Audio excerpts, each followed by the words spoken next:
What's up, YouTube? It's Eric, a Lions fan. Thanks for clicking on this video.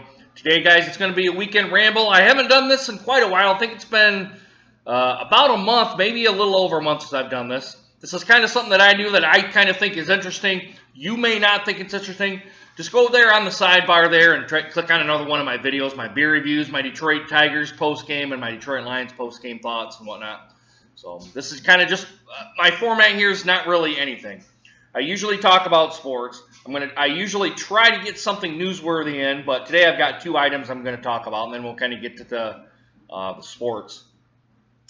And usually it's pretty much anything goes here on this weekend ramble stuff. So I got my cup of coffee here, guys. It's going on just past 8 in the morning here. I got a cup of coffee on a Saturday morning. It's kind of raining out right now. The rain's pushed out. It's supposed to be near 80 degrees today, so I'm going to get out and enjoy the day. But first off here, guys, I kind of want to go through a couple of things. United Airlines, and I'm sure you guys have all heard, the person that they had to drag off the plane to get a seat back, and a couple other people were so disgusted that they just got up and left off the plane. I really don't know what happened to the other folks that did get up and they didn't reboard on the flight. I don't know if they got a different flight with United or if they got on a different flight altogether through a different company. But that's kind of a big black eye to their business. I don't know how in this day and age that you can overbook a flight with knowing how many seats are on it. In this day and age of the internet, when you have all that information stored somewhere, but even way back, even before the internet and all that, I don't know how you can. It still blows my mind, and I'm being in the IT department, so it kind of blows my mind that that can happen. I don't necessarily think it's right for people to just involuntarily get to choose their seat because an employee of the airline needs a seat to either go back home or to do something on another flight. United should take that information and take that many seats off the flight.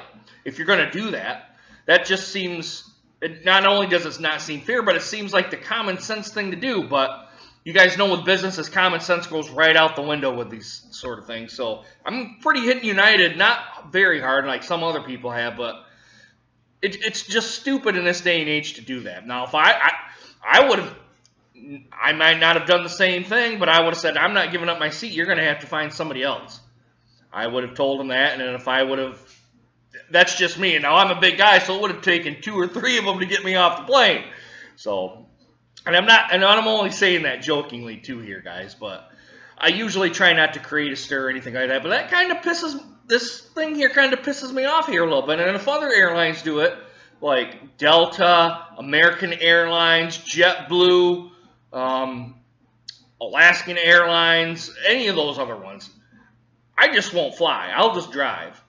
That's how it's more or less going to come down to. And I hope people are kind of not buying United Airlines tickets to kind of, not to say that you're taking it to the man or anything like that, but just to let them know that that was not cool. That was not a good idea to do. And my biggest thing here, guys, is I just do not know how you can overbook a flight. That seems like a big money grab to me, that, hey, I can get this, I can put 10 extra passengers on here and overbook the flight. Well, at $300 a ticket, that's $3,000 more dollars. If that's their business model, then they need to go out of business. I'm just going to straight up tell you how it is. That's stupid, especially in this day and age of knowing how many seats are on a plane, especially for that plane, too. So, guys, I mean, that's just my big spiel. I'm off that rant. And apparently North Korea is flexing their muscles again, saying that they're going to nuclear attack the South Koreans.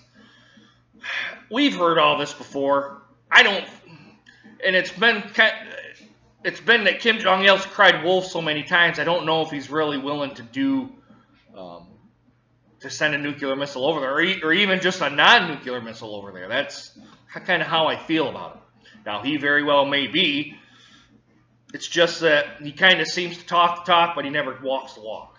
So. Again, that's just how I perceive it. You guys may think it's a different thing.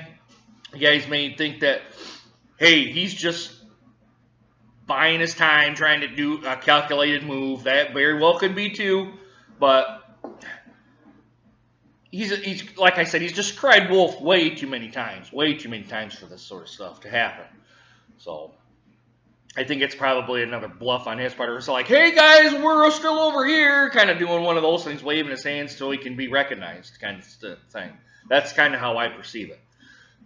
The Detroit Lions today actually it was yesterday on Friday, or Thursday it might have been, Thursday or Friday, I can't remember when they unveiled their new uniforms. I kind of like their new uniforms. They're kind of modernized with that throwback flair a little bit. I do like the blue uniforms. I think those are the Color Rush uniforms that they're going to use. I like those a lot. Those are actually probably pretty close to the actual throwback uniforms that you can get and still kind of be somewhat have a little bit of a modern flair. The gray ones, not a fan. I'm going to say not a fan. I do actually like the road uniforms and their home uniforms. I do like those. But I do like the Color Rush uniforms. Are kind of it looks to me like just a more modernized throwback to me. So, but I kind of like what they're doing now. We just got to see them win.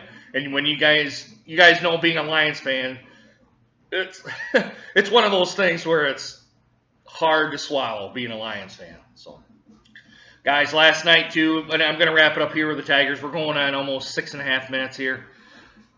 The Tigers almost blew a lead last night to Cleveland. Now, granted, Cleveland was only 4-5, and the Tigers were 6-3 at the time. We knew going into the season that the bullpen was going to be shaky, and it kind of takes it that way. The Tigers were up 6-0, 7-0, or whatever the score was at the time. I kind of only watched the first 2 innings, and then I went down. I had Good Friday dinner with my parents. We went out and had a fish fry dinner and kind of talked and whatnot, and didn't leave till about 8. I came back and was on the computer for a little bit doing some stuff, and I never did get to watch a whole entire game, but I did look back, and I seen the Tigers almost blew the lead, and I was like, you got to be kidding me. But then I kind of came back to reality. This is the Tigers. Their bullpen has not been great the last couple of years.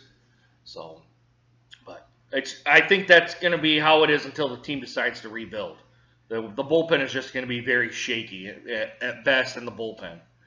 I do think that one of the Wilson brothers has to be probably Aaron Wilson, or I think that's what his name is. I can't remember. It's one of the Wilsons should probably be the closer and put K-Rod somewhere else in the rotation. That's just my own personal feeling, guys.